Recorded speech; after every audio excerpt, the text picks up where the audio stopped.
Hi hello అందరికీ నమస్తే. ఈరోజు ఎగ్ కర్రీ చేసుకున్నాము తొందరగా ఎలా సింపుల్గా. ఫస్ట్ ఒక 8 ఎగ్స్ బాయిల్ చేసుకుని దాన్ని బాగా ఘాట్లు పెట్టుకుని ఎగ్స్కి అన్నిటికీ కొద్దిగా ఉప్పు కారం పసుపు వేసి బాగా మ్యాగ్నేట్ చేసి పక్కన పెట్టుకోండి.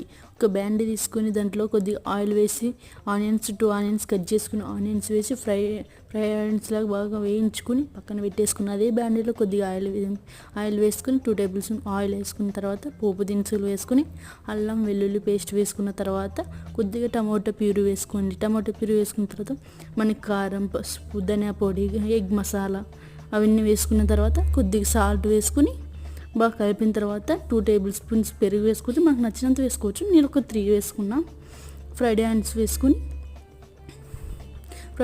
వేసుకున్న కొద్దిగా వాటర్ వేసుకొని కొద్దిగా కొత్తిమీర కసూరి మేతి వేసుకోవచ్చు. పైన వేసిన నేను కసూరి మేతి ఎగ్స్ వేసుకుని కసూరి మేతి మరి ఒక 1 టేబుల్ స్పూన్ పెరుగు వేసుకుని